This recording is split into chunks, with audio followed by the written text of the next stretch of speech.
வணக்கம். அரசியல் ஆரம்பம் நிகழ்ச்சியில் உங்களை சந்திப்பதில் மகிழ்ச்சி. தேர்தல் களம் சூடுபிடிக்க தொடங்கிவிட்டது. பிரதான கட்சிகள் தங்களுக்கான இடங்களை பங்கீடு செய்ய தொடங்கிவிட்டார்கள். அதிமுக கூட்டணியில் 12 இடங்கள் இதுவரை பங்கீடு செய்யப்பட்டிருக்கிறது. திமுக கூட்டணியில் காங்கிரசுக்கு 10 இடங்கள் ஒதுக்கீடு செய்யப்பட்டிருக்கிறது. இருபெரும் கட்சிகளும் அதிக அளவில் இந்த இடங்களை பங்கீடு செய்வது தேர்தல் வெற்றிக்கான வியூகமாக பார்க்கப்படுகிறதா?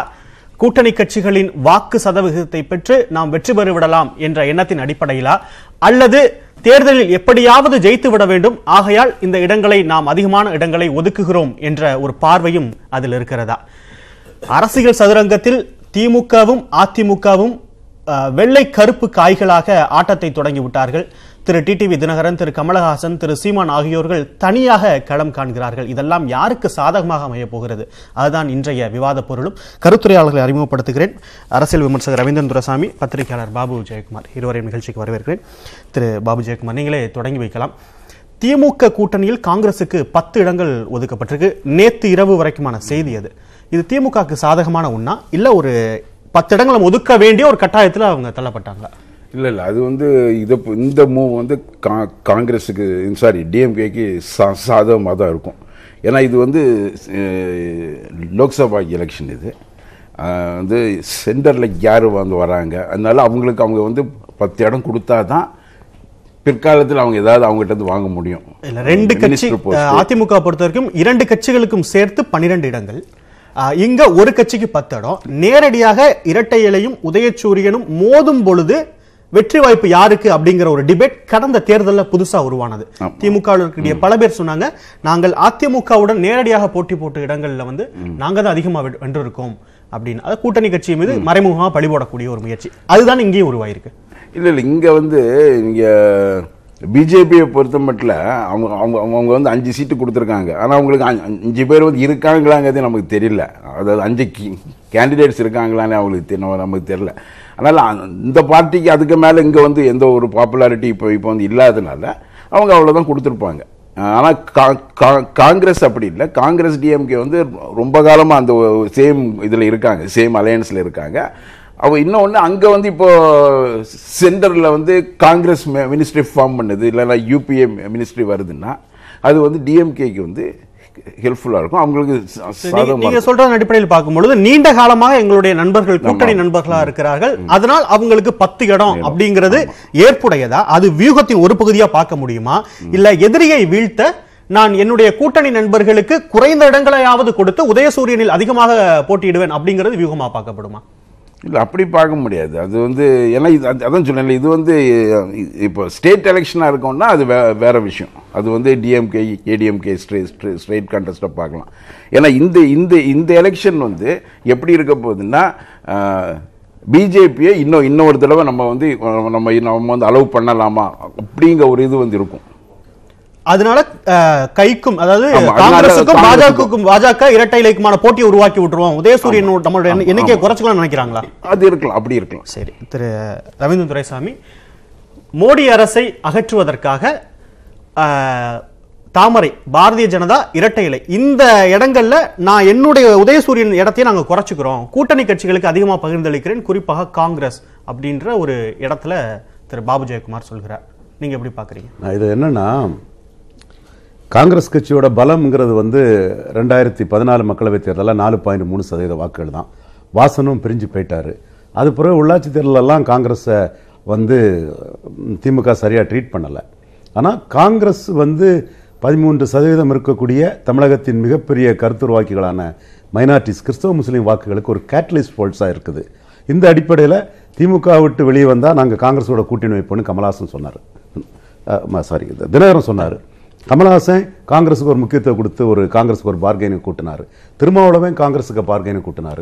இன்னைக்கு பாஜக கூட்டணியில் இருக்கக்கூடிய டாக்டர் ராமதாஸ் கூட நீங்கள் கிளிப்பிங்ஸ் எடுத்து பார்த்தா தெரியும், காங்கிரஸுடன் கூட்டணி வைத்தாலும் வைப்பேனே தவிர பாஜகவுடன் கூட்டணி வைக்க மாட்டேன், காங்கிரஸுடன் கூட்டணி வைத்தாலும் வைப்பேனே தவிர பாஜகவுடன் கூட்டணி வைக்க மாட்டேன்னு சொல்லும் போது காங்கிரஸுக்கு பார்கெனிங் பவரை 2 ப்ரூவ்டு ஃபோர்ஸும் மற்றபடி 4 ஃபோர்ஸஸ் அதை இன்க்ரீஸ் பண்றாங்க. அப்போ ஸ்டாலினுக்கு ராகுல் காந்தியை பிரைம் மினிஸ்டரா ப்ரொஜெக்ட் பண்றதும் காங்கிரஸ் கூட்டணிங்கிறது ஒரு மஸ்ட் ஆகுது. அந்த கம்பல்ஷன் வருது. அந்த கம்பல்ஷன் காரணம் காங்கிரஸுக்கு பிரைம் மினிஸ்டர் கேண்டிடேட் அகில இந்திய அளவில் சொல்லலாம். ராகுல் காந்திக்கான ஸ்டேச்சர்ன்றது ஆல் இந்தியா லெவல்ல அதிகமா இருக்கு. அதனால ஆல் இந்தியா லெவல்ல மோடிக்கு தான் இருக்குது. தமிழ்நாட்டில் மோடியோட ராகுல் காந்திக்கு இருக்கு. ஆல் இந்தியா லெவல்ல ராகுல வந்து ஸ்டேச்சர்ல கொண்டு வரல யாருமே. அகிலேஷ் யாதவ் சொல்லல, நிறைய பேர் சொல்லல. தமிழ்நாட்டில் மோடியோட அடிப்படையில் ஸ்டாலின் காங்கிரஸ் அதிகமான இடங்கள் இரட்டை இலக்கம் ஒதுக்குறார். நிச்சயமாக இது வந்து முன்னுதாரணம் பார்த்தா கூட இந்திரா காந்திக்கு 71 இருந்தது, 80 இந்திரா காந்திக்கு இருந்தது, 84 இந்திரா காந்தி மரணத்துக்கு இருந்தது. ஏன் 99 மட்டும்தான் இதுல மிஸ்டேக் ஆச்சு, தவறாச்சு. அதுல கூட ஜெயலலிதா கரெக்டா சோனியா காந்தியை பிளே பண்ணிருப்பாங்கன்னா இந்த ரெண்டு இடத்துல கூட்டணி கட்சிகளுக்கு இடங்களை பங்கீடு செய்வதில் யாரு சாதுர்த்தியமா செயல்பட்டு இருக்காங்க? திரு எடப்பாடி பழனிசாமியா மு.க. ஸ்டாலின்? நிச்சயமா வந்து எடப்பாடி பழனிசாமி சாதுரியமா செயல்பட்டு இருக்காங்க. எதன் அடிப்படையில் சொல்றீங்க? எடப்பாடி பழனிசாமியோட பொசிஷன் ரெண்டு வரையும் கம்பேர் பண்ண முடியாது. எடப்பாடி பழனிசாமி இரட்டை தலைமை, ஸ்டாலின் ஒற்றை தலைமை. நம்ம அதையும் மனசுல வச்சுட்டு தான் சொல்லணும். எடப்பாடி பழனிசாமி வந்து பாமகவை கையில் எடுத்ததன் மூலமாக பலம் தெரிந்த பாமக, பலம் என்னன்னு தெரியாத அதிமுக, இந்த இடத்துல அந்த பார்கெனிங் அவர் கொடுப்பதன் மூலமாக தினகரனை ஃபர்ஸ்ட் ரவுண்டு வெளியே தள்ளிடுறாரு. அதாவது ஒரு வட மாவட்டத்தில் 10% வாக்குள்ள ஒரு கட்சியோட பார்வை தன் பக்கம் இருக்குங்கும் போது தான் வட மாவட்டத்தில் பெரிதாக இருக்கிறேன், எடப்பாடியும் பெரிதாக இருக்கிறார் என்பதை அவர் நிரூபிச்சிடறாரு. அடுத்தால இந்த பலத்தின் மூலமாக ஸ்டாலினை எதிர்கொள்கிறார். உள்கட்சி அரசியலிலும் அவருக்கு பெரிய பூஸ்டர் கொடுத்திருக்கு. எப்படின்னா ஜெயலலிதாவோட பலமானவர் எடப்பாடி பழனிசாமின்னு அன்புமணி ராமதாஸ் இன்னைக்கு சொல்றது வந்து மிகப்பெரிய பூஸ்ட். சரி, திரு பாபு ஜெயக்குமார், இந்த இடத்துல நேற்று சில பத்திரிகைகள் கூட எழுதுறாங்க, பாஜகவுக்கு கூட்டணி இடத்தை பங்கீடு செய்வதில் அல்லது கூட்டணி கட்சிகளுக்கு இடத்தை பங்கீடு செய்வதில் ஜெயலலிதாவை திரு எடப்பாடி பழனிசாமி மிஞ்சி விட்டார் அப்படின்னு சில பத்திரிகைகள் சொல்றாங்க. அன்புமணி ராமதாஸும் கிட்டத்தட்ட அதான் சொல்ல வர்றாரு. இந்த இடத்துல எடப்பாடியின் கை ஓங்கி இருக்கிறது அப்படின்னு புரிஞ்சுக்கிறதா? அந்த கட்சியின் ஆளுமையாக இருந்த ஜெயலலிதாவை விட ஒரு படி அதிகமா இவர் முன்னெடுத்து போறாரு, இந்த கட்சியை வழிநடத்திட்டு போறாரு அப்படின்னு நீங்க பாக்குறீங்களா? அதாவது ஒரே ஒரு அலையன்ஸ் டாக்ஸை வந்து அவர் இது பண்ணிட்டாருங்கிறதுனால அவர் வந்து ஜெயலலிதாவுக்கு மேலே அவர் போக முடியாது. அது வந்து நமக்கு தெரிஞ்சது. வந்து ஆளுமை மிக்க தலைவராக உருவெடுத்துட்டாருன்னு ஏத்துக்கிறீங்க? இல்லை இல்லை, அது நிச்சயமா கிடையாது. அந்த மாதிரி அவர் வரல. அதை வந்து பத்திரிகைகள் வந்து சொல்லுவாங்க, பத்திரிகைகள் அப்படி தான் வந்து எழுதுவாங்க. அவங்களுக்கு வந்து ஒரு ஆஸ்பெக்டில் அதுக்குள்ளே போய் அதை மட்டும் ஹைலைட் பண்ணி எழுதுவாங்க. அது வந்து நார்மலாக உள்ளது தான். அதே மாதிரி அன்புமணி ராமதாஸ் அதை சொல்கிறாருங்கிறதும் நம்ம ஒன்றும் பெரிய விஷயம் கிடையாது. ஏன்னா இப்போ தான் அவர் போய் அவங்ககிட்ட இது பண்ணி 7 சீட்டு வாங்கிட்டு வந்திருக்காரு. மேலாக ஒரு ராஜ்யசபா சீட்டுக்கு அவர் வந்து வாங்கிட்டு வந்திருக்காரு. அவருக்கு அது இம்பார்ட்டண்ட்டு. ஏன்னா அதில் அவர் இங்கே தோத்தாச்சுன்னா அதில் அவர் போய் அவர் அங்கே மினிஸ்டர் போஸ்ட் கேட்கலான்னு இருப்பார். சரி, நான் எந்த அடிப்படையில் பத்திரிகைகள் இப்படி எழுதுறத நான் என்னுடைய பார்வையில் நியாயப்படுத்துகிறேன் என்றால், அதிமுக ஜேஜா 2ஆக உடைந்து கிடந்து அதன் பிறகு ஒன்றாக சேர்கிறது. அதன் பிறகு 91 அவங்க ஒரு தேர்தலை எதிர்கொள்றாங்க. அப்ப காங்கிரசுக்கு இடங்கள் அதிகமாக ஒதுக்கிவிட்டு வெறும் 11 தொகுதிகளில் மட்டுமே அதிமுக போட்டி போடுகிறது. அப்படிப்பட்ட ஒரு இக்கட்டான தருணத்திற்கு பிறகு மீண்டும் ஒரு கட்சி ஒரு தேர்தலை சந்திக்குது. இப்பயும் கிட்டத்தட்ட அதே சினாரியோ தான். இங்க கட்சியில ஒரு கழகம் வந்து ஒரு தினகரன் தனியா போய் செயல்படுகிறார். இப்ப எடப்பாடி பழனிசாமி அவர் கண்ட்ரோல்ல கட்சி இருக்கு. ஆனா கூட்டணி கட்சிகளுக்கு ரொம்ப சொற்பமான இடங்களை தான் ஒதுக்குறார். தேசிய கட்சிக்கு 5 இடத்தை தான் அவர் ஒதுக்கி இருக்காரு. இதை வந்து நீங்க வந்து ஆளுமையா பார்க்க மாட்டீங்களே? ஏன் இல்லை, அதில் என்ன அதுக்கு வந்து அதான் நான் முதலே சொல்லிட்டேன்ல. அதாவது 5 சீட்டு வந்து பிஜேபிக்கு வந்து கொடுக்குறது அதுவே பெரிய விஷயம் தான் நான் பார்க்குறேன். பிஎம்கேக்கு வந்து 7 சீட்டு கொடுத்துருக்காங்க. அப்போ வந்து அப்படி பார்த்தா ஏன்னா வந்து எல்லாரும் இப்போ என்ன சொல்லிட்டு இருக்காங்கன்னா, பிஎம்கேனா நீங்கள் என்டையர் நார்தர்ன் பெல்ட் ஃபுல்லாக உள்ளே வருதுன்னு. அது அப்படி வராது. ஏன்னா 7 வருஷமாக ராமதாஸும் அன்புமணி ராமதாஸும் அவங்களுடைய மக்கள்கிட்ட டிஎம்கேயும் ஜேடிஎம்கேயும் பற்றி மோசமாக பேசியிருக்காங்க. அதனால அவங்களுக்கு இதுக்குள்ளே வந்து எப்படி இருக்கும், இன்னைக்கு அவர் அங்கே போனோன்னு அவங்க போய் இது பண்ணிட போகிறாங்களா, மாற்றி குத்திட போகிறாங்க. தேர்தல் கூட்டணி அமைக்கிறதுல இந்த மாதிரியான தர்மங்கள்லாம் இது நாள் வரைக்கும் கடைபிடிக்கப்பட்டு வந்திருக்கு. 2 கட்சிகளையுமே இல்ல திட்டக்கூடிய கட்சிகளையும் சேர்ந்திருக்காங்க. அது சேர்ந்திருக்காங்க. நான் வந்து என்ன சொல்ல வரேன்னா, இதனால அவங்களுக்கு வந்து இது வந்துடும், சப்போர்ட் வந்துடும் நான் வந்து சொல்ல மாட்டேன்னு சொல்றேன். பீப்புள்ஸ் சப்போர்ட் வந்து இவங்க போய் அங்க சேர்ந்தனால அப்படியே அங்க கன்வெர்ட் ஆகாது ஓட்டு. இல்ல வாக்கு வங்கியை கணக்கு வச்சுதானே பாமகவுடன் சேர்வதா இருக்கட்டும் இல்ல பாஜகவோட சேர்வதா இருக்கட்டும். வாக்கு வங்கிங்கிறது ஒண்ணு வந்து இங்க வந்து நம்ம ஊர்ல ஸ்ட்ராங்கா கிடையாது. ஏன்னா ஒவ்வொரு எலெக்ஷனுக்கும் வித்தியாசமா இருக்கும் வாக்கு வங்கி. அது மாதிரி ஒவ்வொரு ஏன்னா நமக்கு இன்னும் வந்து we have to go a long way. நம்ம இனிமேல் வந்து கேம்பெயின் இருக்கு, வேற வந்து இஷ்யூஸ் இருக்கு. அதான் அதாவது இப்போ வந்து ஒரு தமிழ்நாட்டு மக்கள் வந்து நரேந்திர மோடியை டிஃபீட் பண்ணணும்னு சொல்லி ஓட்டு போட்டாங்கன்னா இந்த அலையன்ஸ் ஃபுல் அவுட். திரு ரவீந்திரன் துரைசாமி, பொருந்தாதவர்கள், அதாவது கடுமையாக விமர்சித்துக் கொண்டவர்கள் ஓரணியில சேர்ந்து இருக்கிறது. வாக்கு வங்கின்றதை கடந்து தேர்தல் காலகட்டத்தில் அவங்க மக்கள் முன்பு வைக்கக்கூடிய அந்த பிரச்சாரம் முன்னெடுத்து போகும், அது தேர்தல் வெற்றியை பெற்றுத்தரும் அப்படிங்கிறது தான் பாபு ஜெயக்குமாருடைய பார்வை. இல்ல, தமிழ்நாடு வந்து 98க்கு பிறகு தமிழ்நாட்டோட பொலிட்டிக்கல் டைனமிக்ஸ்ல பல மாற்றம் வந்துட்டு. சாப்ட் இந்துத்துவா வர்சஸ் மைனாரிட்டிஸ் ஒரு இது, பாமக வர்சஸ் ஆன்டி பிஎம்கே. பிஎம்கேவோட அந்த எமர்ஜென்சியில் வன்னியர் சமூகத்துக்கு ஒரு புது ஒளியை கிடைச்சது மறுக்க முடியாது. ஆனால் அதே வேளையில் அந்த 50% இடஒதுக்கீடு பிரிக்கப்பட்டதில் பாதிக்கப்பட்ட சமூகங்களும் அதில் இருக்குது. அரசியல் பிரதிநிதித்துவத்தில் பாமகவால் வன்னியர்களின் பிரதிநிதித்துவம் அதிகரிக்கும் போது மற்ற சமூகங்களின் பிரதிநிதித்துவம் குறையும் போது அதிலையும் சில ஒரு போலரைசேஷன் நார்த்துக்குள்ள ஒவ்வொரு தேர்தலும் நீங்க 98 இருந்து பார்த்தாலே பாமக கூட்டணியில் இருக்கக்கூடிய ஒவ்வொரு தேர்தலையும் நீங்க செக்மெண்ட் வைஸ் பார்த்தாலே அது தெரியும். நீங்க சொல்ற அடிப்படையில் பார்க்கும்பொழுது பாமக ஒரு கட்சியுடன் கூட்டணி வைக்கும் பொழுது அவங்க சமீபத்தில் தோல்வியை சந்திக்கிறாங்க. அது அதிமுக 2009 மறைந்த முதலமைச்சர் ஜெயலலிதா எடுத்த இந்த கணக்கை அடிப்படையா வச்சுதான் அவர் வந்து தவிர்த்துட்டு வந்தார் அப்படின்ற ஒரு வாதம். நிச்சயமாக இன்னைக்கு வந்து அன்புமணி ராமதாஸ் வந்து ஜெயலலிதாவோட எடப்பாடி பழனிசாமி பெரியாள்னு சொன்னார்னா 2009 ஜெயலலிதாவால பாமகவுக்கு ஓட்டை டிரான்ஸ்பர் பண்ணி கொடுக்க முடியல. 2 லட்சம் ஓட்டுல தர்மபுரியில பாமக தோக்குது. அது ஒரு பொருந்தா கூட்டணி ஆகி 2 லட்சம் ஓட்டுல பாமக தோக்குது. விஜயகாந்தோட கட்சி வந்து 1,40,40,000 ஓட்டு கருப்பு எம்ஜிஆர் சொல்லி ஜெயலலிதாவை பலகீனப்படுத்தி அந்த வாக்குல எடுக்குது, கள்ளக்குறிச்சியில எடுக்குது, எல்லா இடத்துலயும் எடுக்குது. ஏகே மூர்த்தி தான் பவர்ஃபுல்லா ஒரு ஆர்கனைசராட்டு இது ஸ்ரீபெரும்புதூர்ல தாக்கு பிடிச்சாரு. அங்கேயும் டிஆர் பாலு அவரோட பெரிய ஆர்கனைசர்னால பாலு ஜெயித்தாரு. பாமக எல்லா இடமும் இன்னைக்கு தோக்கு காரணம் ஜெயலலிதாவால பாமக ஓட்டை டிரான்ஸ்பர் பண்ண முடியல. ஆனா இன்னைக்கு எடப்பாடியால ஓட்டை டிரான்ஸ்பர் பண்ண முடியும்னு அன்புமணி எதிர்பார்க்கனால தான் ஜெயலலிதாவோட எடப்பாடி பழனிசாமி பெரியாள்னு சொல்றாரு. இதுல ஒரு ஜாதி அரசியலும் காஸ்ட் தமிழ்நாடு பொலிட்டிக்ஸ்க்குள்ள எடப்பாடி வந்து வெள்ளாள கவுண்டர் ஓட்டை தனக்கு டிரான்ஸ்பர் பண்ணி தந்துருவாரு, அதிமுக ஓட்டையும் டிரான்ஸ்பர் பண்ணி தருவாருங்கிற எதிர்பார்ப்பு இருந்தாலும் ஸ்பெசிபிக்கா இதை டிரான்ஸ்பர் பண்ணி தந்தாலே நம்ம தர்மபுரியில ஜெயித்திரலாங்கனால தான் எடப்பாடி பழனிசாமியை குளோரிஃபை பண்றாங்க. நீங்க சமூகங்கள் வழங்கக்கூடிய வாக்கு பிரதிநிதித்துவம், வாக்கு சதவீதத்தை அடிப்படை வச்சு ஒரு கணக்கை சொல்றீங்க. அந்த கணக்குன்றது தேர்தல் முடிவுகளோட வேறுபடலாம், இல்ல நீங்க சொல்லக்கூடிய கணக்கு தேர்தல் முடிவுகளோட ஒன்னா வரலாம். இப்ப நான் ஒரு கேள்வி கேட்கிறேன். ஒன்னா வரும்னு சொல்ல வரல, அதுல வந்து நெகட்டிவ் இருக்கு, பாசிட்டிவ் இருக்குது, பல அம்சங்கள் அதுக்குள்ள இருக்குன்னு தான் நான் சொல்றேன். நான் முடிவெடுத்துட்டு ஒரு கருத்தா சொல்லல. தலைவர்கள் தேர்தலை சந்திக்கும் பொழுது 2 வகையான விஷயங்களை முன்னெடுத்து போவாங்க. மக்கள்கிட்ட ஒரு கட்சியை அகற்றணும் அப்படிங்கிறதும், இல்ல இன்னொரு கட்சி வந்து இந்த தலைவர் வந்தா உங்களுக்கு தேவையான திட்டங்களை செஞ்சு தருவாங்கன்றத மக்களை நோக்கி சரணாகதி ஆகுது. இன்னொன்னு வியூகம் வகுப்பது, சில கட்சிகளை தனிமைப்படுத்துவது, வாக்குகளை சிதறடிப்பது. இது 2மே தான் ஒரு வெற்றிக்கான 2 அம்சங்களா பார்க்கப்படும். கடந்த தேர்தலில் ஜெயலலிதா அதை கையாண்டார். திமுகவின் வாக்கை சிதறடிக்க அவர் சில யுக்திகளை கையாண்டார். அதன் அடிப்படையில் இன்னொரு கூட்டணி எல்லாம், தனி அமைப்பு எல்லாம், அணி எல்லாம் உருவானதுன்ற ஒரு பார்வையெல்லாம் வைக்கப்பட்டது. ஆனா இப்ப அப்படிப்பட்ட ஒரு களச்சூழல் கிடையவே கிடையாது. இருக்கக்கூடிய இடங்கள்ல எல்லா கட்சிகளுக்கும் பகிர்ந்து கொடுத்துருவோம், நாங்க பெரிய அணி இந்த புறம், நாங்க இந்த புறம் பெரிய அணி அப்படின்னு 2 கட்சிகள் நிக்கிறாங்க. அப்படியே தமிழ்நாட்டுக்குள்ள வந்து 3 அதாவது 98 உள்ள பேட்டர்ன். 98 முன்னாடி கருணாநிதி வர்சஸ் ஜெயலலிதா தான், கருணாநிதி வர்சஸ் ஜெயலலிதா, எம்ஜிஆர் வர்சஸ் கருணாநிதி ஓடிட்டு இருந்து. 98 ஜெயலலிதா பாஜக தலைமை எடுத்த பிறகு பாஜக ஆன்டி பாஜக, கருணாநிதி வர்சஸ் ஜெயலலிதா, அது ஒரு ஃபேக்டர். அடுத்தபடியா வந்து பாமக ஆன்டி பிஎம்கே, 3 ஃபேக்டர் 98 எலெக்ஷன்ல இருந்து ஓடிட்டு இருக்கும். இப்பவும் வந்து எடப்பாடி வர்சஸ் ஸ்டாலின் 2 பேரும் 20 தொகுதிக்கு மேல ஃபைட் பண்ணுவாங்க. பாமக ஃபைட் பண்ணக்கூடிய இடத்துல பிஎம்கேவோட சோசியல் அஜெண்டா வெர்சஸ் அதர்ஸ்ங்கிற ஒரு இது வரும். மோடி ப்ரொஜெக்ட் பண்ணக்கூடிய இடத்துல மோடி வெர்சஸ் ராகுல் காந்தி வரும். பட் இந்த மோடி எதிர்ப்புங்கிறத வந்து தமிழ் இதுல வந்து மாநில உரிமை திராவிட இயக்கங்கிறதுல வந்து முழுமைப்படுத்தக்கூடிய ஒரு ஆர்குமெண்ட்டும் சார் பண்றாரு. நான் அதுக்குள்ள அதை மறுக்க வரல. அப்படிப்பட்ட ஒரு தன்மையும் போயிட்டு இருக்குது. சரி, அதுலதான் இந்த இடத்துல இப்ப ரவீந்திரன் துரைசாமி ஒரு கணக்கு சொல்றாரு.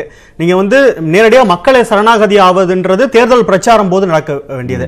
அதற்கு முன்பாக அணிகளை கட்டமைக்கிறது அப்படிங்கிற ஒரு இடத்துல நம்ம அந்த கேள்வி எழுப்பும் பொழுது, போன முறை மக்கள் கூட்டணின்னு ஒரு கூட்டணி உருவாகுது. அது பெரிய அளவுல வந்து திமுக ஓட்ட சிதறடிச்சது அப்படிங்கிற பெரும்பாலான அரசியல் பார்வையாளர்கள் அந்த ஒரு கருத்தை வைக்கிறாங்க. ஆனா இன்னைக்கு திமுக அணியில ஒருவரும் சில கட்சிகள் ஒன்று சேர்றாங்க, அதிமுக அணியிலும் ஒருவரும் கட்சிகள் ஒன்று சேர்றாங்க.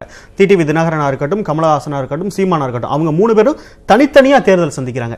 இதெல்லாம் யாருக்கு சாதக பாதகமா போய் முடியும்? இல்ல டிடிவி தினகரனுக்கு இந்த தேர்தல் எப்படி இருக்கும் உங்களுடைய பார்வை? இல்ல, அதாவது இன்னும் நம்ம வந்து ஏடிஎம்கேக்குள்ள ஓட் பேங்க் வந்து இல்லைன்னா ஓட்டர்ஸ் வந்து டிடிவி கூட இருக்காங்களா இல்லைன்னா இபிஎஸ் கூட இருக்காங்களா நம்ம இன்னும் வந்து நம்ம டிட்டர்மின் பண்ணவே இல்லை. நமக்கு இன்னைக்கு வரைக்கும் நமக்கு தெரியாது. ஏன்னா கிராஸ் ரூட் லெவலில் உள்ளவங்க வந்து அந்த பேசிக்காக அந்த ஒர்க்கர்ஸ் வந்து என்ன பொறுத்த மட்டும் டிடிவி தினகரன் பின்னுக்கு தான் வந்து இருந்துட்டு இருக்க மாதிரி இருக்குது. அது இப்போ இருக்கிறத பார்த்தா அது அந்த கணக்கு நீங்க உங்களுடைய ஆருடம்ன்றது தேர்தல் முடிவுகளின் போது தான் நம்ம அது வந்து இல்லை. ஆமாம், அதனால அது அந்த மாதிரி அது இருக்கும்னா வந்து டிடிவி தினகரனுக்கு வந்து இது வந்து ஹெல்ப்ஃபுல்லாக தான் இருக்கும். ஏன்னா இப்போ வந்து ஏடிஎம்கே வந்து பிஎம்கே பிஜேபி இல்ல டிடிவி தினகரனுக்கு சாதகமா இருக்கும் அப்படின்னா டிடிவி தினகரன் அறுதி பெரும்பான்மையை பெற்று விடுவா தமிழ்நாட்டை பொறுத்த வரைக்கும் அப்படின்னு சொல்ல வரீங்களா? இல்ல டிடிவி தினகரன் பெறக்கூடிய வாக்கோ அல்லது திரு கமலஹாசன் பெறக்கூடிய வாக்கோ ஏதோ ஒரு அணியில கண்டிப்பா பாதிப்பை ஏற்படுத்தும். அது திமுக அணியோ அதிமுக அணியோ அந்த அடிப்படையில் அதாவது நான் வந்து கமலஹாசன் ஒரு ஃபேக்டரா நான் பார்க்கல. அவருக்கு வந்து அவர் ஏதோ நானும் வந்தேன்னு இருப்பாரு. சில இடங்கள் அவருக்கு கொஞ்சம் ஓட்டு வரும். ஸ்டேட் ஃபுல்லாக அவருக்கு வந்து ஷுவராக அவருக்கு விழாது ஓட்டு. அதனால் அவர் வந்து ஒரு இது கிடையாது. ஆனால் டிடிவி தினகரன் வந்து ஏடிஎம்கேக்குள்ள ஓட்டை வந்து எடுத்துகிட்டு போகிறதுக்கு வாய்ப்பு இருக்குது. திரு ரவீந்திரன் துரைசாமி, நேற்றைய தினம் டிடிவி தினகரனுடைய அந்த கருத்து அதிமுகவோட கூட்டணி சேர்ந்திருக்கிறவர்கள் அனைவரும் கள்ள கட்டிக்கிட்டு கிணத்துல குதிக்கிறதுக்கு சமம் அப்படிங்கிற ஒரு கருத்தை சொல்றாரு. நேற்று முரசொலியில வந்த விமர்சனம், பாமகவை நோக்கிய விமர்சனம், நம்பி வந்தவர்களை நட்டாற்றில் விட்டு சென்று விட்டீர்கள், இப்படிக்கு பாட்டாளி சொந்தங்கள் அவங்க மறைமுகமா தங்களுடைய அதிருப்தியை வெளிப்படுத்துறாங்களோ, பாமக எங்க அணிக்கு வந்திருக்க வேண்டியவர்கள் வராம போய்விட்டார்களோன்ற ஒரு கோணத்தையும் எழுப்ப தோணுது. இது எல்லாமே சின்ன சின்ன கட்சிகள் வாக்கு சதவீதத்தில் வலிமையா இருக்கக்கூடிய கட்சிகளை இழந்து விட்டோம் அப்படிங்கிறதின் வெளிப்பாடா திமுகவுக்கும் டிடிவி தினகரனுக்கும்? டிடிவி தினகரனை பொறுத்தவரையில் அவர் இடைத்தேர்தலை சந்திச்சிருப்பாருன்னா அவருக்கு என்ன ஓட்டு இருக்கோ, 100 ஓட்டு இருக்குன்னு வைங்களா, ஒரு அசஸ்மெண்ட் 150 ஓட்டாக தான் அது ரிஃப்ளெக்ட் ஆகும்.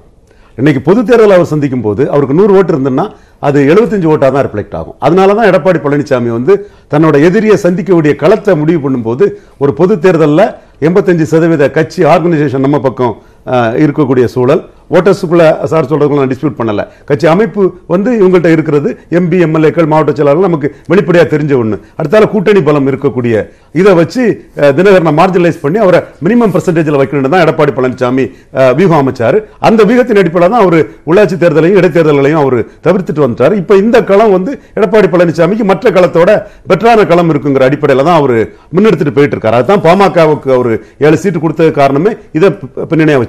திமுக காங்கிரசுக்கு பாமக எப்படிங்கிறதுல மற்றவங்க கருத்துல இருந்து நான் வேறுபடுறேன். திமுக பொறுத்தவரை அதோட பிராண்டிங், மார்க்கெட்டிங், ப்ரோமோட்டிங் டீம் வந்து 2016 எலெக்ஷனை சவுத், வெஸ்ட், நார்த் அனலைஸ் பண்ணும்போது நார்த்ல அவங்க அரித்மெட்டிக் வைஸ் 45% வாக்கு பலத்தோட இருக்கிறோம். பிஎம்கே பலம் தான் 10% ஓட்டு வடக்க இருக்குனால் கூட அது தங்களுக்கு சூப்பர் ஃப்ளூவஸா இருக்கக்கூடிய திமுக கழகத்துக்கு, பாமகவுக்கு திமுக கழகம் ஏன் 6 சீட்டை கொடுக்கணும், நாம ஜெயிக்கக்கூடிய சீட்டை அவங்களுக்கு ஏன் கொடுக்கணுங்கிறதா அவங்களோட வியூவா இருந்து.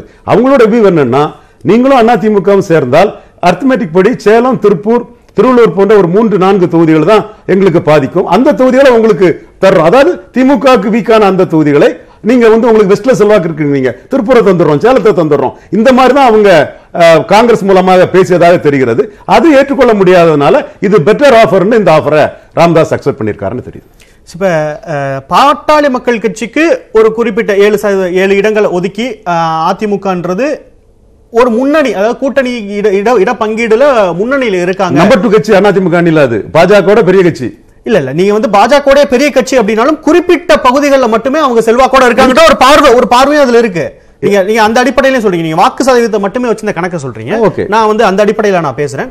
என்னுடைய கேள்வி, தினகரனும் கமல்ஹாசனும் சீமான் இவங்கெல்லாம் தனித்தனியா களமிறங்குவது யாருக்கு பாதிப்பை ஏற்படுத்தும் அப்படிங்கிற ஒரு இயல்பா ஒரு பொது பார்வை வந்து சாமானியர்கள் மத்தியில வந்து அதுக்கு நேரடியான பதில் நேரடியா போய் சொல்றேன். சீமான் வந்து மற்றவங்களோட 2016 என்ன சொன்னாரோ அந்த வார்த்தையை காப்பாத்திக்கிட்டு தெளிவா நிற்கிறார். அவரோட கொள்கையில எனக்கு மாறுபாடு இருக்கலாம், அவரோட நிலைப்பாடு தெளிவா நிற்கிறாருங்கிறத நான் பாராட்டவே செய்யறேன். அவருக்கு எந்த அடியில டார்கெட் பண்ணுவாருன்னா, கருணாநிதி ஈழ பிரச்சனையில தவறிழைத்து கருதிய தமிழ் தேசிய வாக்காளர்கள் ஜெயலலிதாவை ஆதரிச்சாங்க கடைசி வரை.